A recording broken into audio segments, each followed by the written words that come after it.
ओम सर्वमंगल मांगल्ये शिवे सर्वार्थ साधिके शरण्ये त्र्यंबके गौरी नारायणी नमोस्तुते।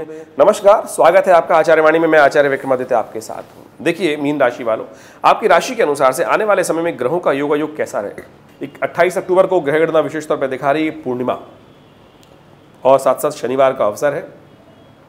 इस दिन ग्रहण भी पड़ रहा है, कोजागरी की रात है और साथ साथ कोजागरी की रात साथ साथ शरद पूर्णिमा का अवसर है। देखिए इस दिन ग्रहण का पड़ने के कारण से सूतक भी आरंभ हो जाएगा, तो शाम को सूतक आरंभ होगा और कोजागरी की रात के दिन, शरद पूर्णिमा के दिन रात को खीर रखने का नियम चलता है। तो ऐसे में ध्यान रखना चाहिए क्योंकि ग्रहण का सूतक होगा और ग्रहण काल रात्रि में विद्यमान होगा, तो उसमें खीर नहीं रखी जाएगी। खीर रखने के लिए जो समय होगा वो जो ग्रहण समाप्त हो जाए उसके बाद खीर बनाकर थोड़ी देर चंद्रमा मिलेगा उसमें आप रख सकते हैं, उसका पुण्य तभी प्राप्त होगा। लेकिन ध्यान रखिएगा, ग्रह गणना आपकी राशि के अनुसार से यदि हम बात करें तो मीन राशि वालों के लिए समय थोड़ा भारी दिखाई देता है। ऐसे में बहुत सावधानी के साथ कार्य करने की ज़रूरत है। हर चीज़ों को बहुत सावधानी के साथ रखते हुए कार्य करना आपके लिए बहुत ज़रूरी रहेगा। वैसे हम ग्रहण के ऊपर एक अलग से वीडियो बनाकर उपस्थित करेंगे, वो आपको आप समझ लीजिएगा। वैसे मीन राशि वालों को विशेष तौर पर सावधान रहना चाहिए क्योंकि आपकी राशि से अगली राशि जो है मेष राशि में ही ये ग्रहण पड़ रहा है, तो उसका प्रभाव आपकी राशि पर भी कहीं ना कहीं पड़ेगा, तो उसका ध्यान रखते हुए कार्य करें। देखिए इस दिन कोजागरी की रात है। कोजागरी की रात जो होती है बहुत महत्वपूर्ण रात मानी जाती है। कोजागरी की रात कहा जाता है कौन जागता है। कोजागरी कौन जागता है, जो जागत है सो पावत है, जो सोवत है सो खोवत है। कहा जाता है कि महालक्ष्मी ऐरावत पे सवार होकर इंद्र के साथ पूरे विश्व का भ्रमण करती है और जो ऐसे में भगवती के मंत्रों का स्तवन करते हैं, यज्ञ करते हैं, तो उनके जीवन में समस्त प्रकार से कष्टों के दूर होने के योग बन जाते हैं। एक तो कोजागरी की रात, फिर ग्रहण भी आ गया, तो कई गुना अधिक पुण्य की रात्रि हो गई है ये। वैसे हमने विवेकानंद योगाश्रम में तो सुंदर तरीके से पूरी रात्रि का सुंदर महालक्ष्मी यज्ञ रखा है, तो आप भी उसका लाभ ले सकते हैं और अपने स्थान को आरक्षित करके उसमें बैठ सकते हैं। और कहा जाता है कि कोजागरी की रात के दिन बिल्वपत्र के पेड़ के नीचे बने हुए यज्ञ मंडप पर जो भगवती महालक्ष्मी के विभिन्न मंत्रों का दिव्य अथर्वशीष का पाठ करते हैं, जिसके अंदर इस प्रकार से कहा गया है सब्रवीति अहम ब्रह्म स्वरूपिणी मत्तः प्रतिपुरुषात्मकम जगत शून्यम चा आनंदो अहम विज्ञान विज्ञान अहम ब्रह्मवाणी विद्रव्य अहम पंचभूतानि। ये दिव्य अथर्वशीष है, इसका पाठ ये महालक्ष्मी की ही उत्पत्ति की कथा है। जब महालक्ष्मी उत्पन्न हुई तो कहा जाता है कि समस्त देवता एक साथ वहाँ एकत्र थे। वो बोलते हैं काशी त्वम महादेवी थी, हे महादेवी आप कौन हैं। तो कहा जाता है दिव्यतश्री सब्रवीति अहम ब्रह्म स्वरूपिणी मत्तः प्रतिपुरुषात्मकम जगत। तो ये दिव्य तरफशीष की दिव्य प्रार्थना है और इस कोजागरी की रात पे ग्रहण काल में जो इसका पाठ कर लेते हैं, कहा जाता है महालक्ष्मी की दिव्य कृपा प्राप्त करने के योग बन जाते हैं। हमने विशेष तौर पर ग्रहण की रात्रि में अपने आश्रम पे इसका सुंदर यज्ञ रखा है, आप भी इसमें सम्मिलित हो सकते हैं। उसके लिए नंबर्स आपके सामने चल रहे हैं, उस पर समझ लीजिएगा व्यवस्था क्या है। 29 अक्टूबर की यदि हम बात करें तो उस दिन कार्तिक प्रतिपदा है, कार्तिक कृष्ण पक्ष की प्रतिपदा है, रविवार का अवसर है।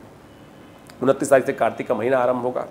और तुला राशि वालों विशेष तौर पर एक बात समझना पड़ेगा, मीन राशि वालों आपकी राशि से विशेष तौर पर अष्टम भाव में चतुर्ग्रही योग बना हुआ है।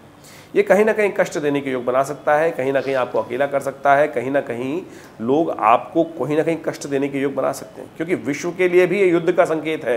ये तुला राशि में जब 4 ग्रह एक साथ इकट्ठे हो जाते हैं कार्तिक के महीने में, तो कहीं कष्ट देने के योग बनाते हैं, तूफान के योग बनाते हैं। तो ऐसे में आपके मनोमस्तिष्क में आपको बड़ा शांति के साथ रहना पड़ेगा। मंगल के साथ रहते हुए सूर्य का ये योग जो बन रहा है, ऐसे में विशेष तौर पर आपको कुछ सावधान रहते हुए उपाय करने की ज़रूरत है। तो आपको वो करेंगे तो बहुत सुंदर तरीके से आप उससे बच सकते हैं, क्योंकि वहाँ पर यदि मंगल, केतु, सूर्य, चंद्रमा ये 4 ग्रह उस दिन वहाँ एकत्र होकर एक साथ जो योग बना रहे हैं, ये किसी प्रकार भी शुभ नहीं दिखाई देता, मनोमस्तिष्क को अशांत कर सकता है। ऐसे में सबसे अच्छा ये रहेगा कि आप भगवान विष्णु का मंत्र का जप करें, ओम नमो नारायणाय।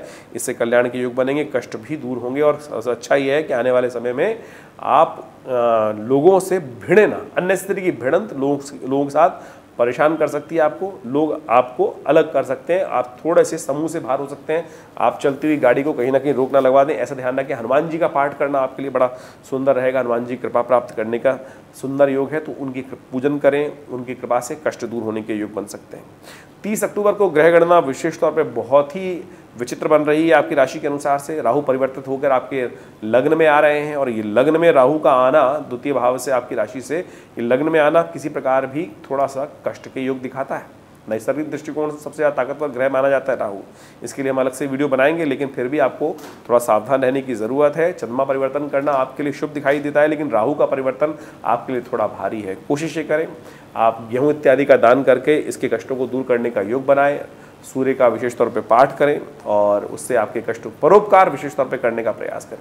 जितना परोपकार करते रहेंगे 18 महीने उतने अच्छे जाएंगे। यदि परोपकार करना, सेवा करना अपने आप को दूर कर लिया उससे, तो उतना राहु आपको परेशान कर देगा। तो इस बात का ध्यान रखते हुए कार्य करना है आपको। 31 अक्टूबर की ग्रह गणना विशेष तौर पर दिखा रही है कि उस दिन मंगलवार का अवसर, तृतीया तिथि, और उस दिन भद्रा का योग बना हुआ है। तो नया कार्य आरंभ मत कीजिएगा। सुबह 9:56 से भद्रा आरंभ होगी और रात्रि में करीब 9:30 बजे तक रहेगी। तो ऐसे में नए प्रोजेक्ट्स हाथ में लेना, नए कार्य करना, ये थोड़ा सा कष्टमय योग दिखाई देता है। वैसे आगे बढ़ने के कुछ योग बन सकते हैं, लेकिन फिर भी समय थोड़ा खराब होता दिखाई दे रहा है। बेकार के कामों में, बेकार के जो आपके जिनसे कंसर्न नहीं है आप उन कामों में हाथ ना डालें, अन्यथा समय कुछ कष्ट दे सकता है। तो सावधानी के साथ हमें हर चीज़ को समझते हुए कार्य करने का प्रयास करना चाहिए, तभी हमारे लिए समय अनुकूल हो सकता है। और ज्योतिष यही करता है। ज्योतिष विज्ञान के माध्यम से हम समझ सकते हैं कि हमारा जो समय चल रहा है वो कहाँ हमें ले जा रहा है, कहाँ हमको कदम आगे बढ़ाना है, कहाँ हमको कदम पीछे करना है। तो इन सब चीज़ों को समझते हुए कार्य करेंगे तो बहुत सुंदर रहेगा।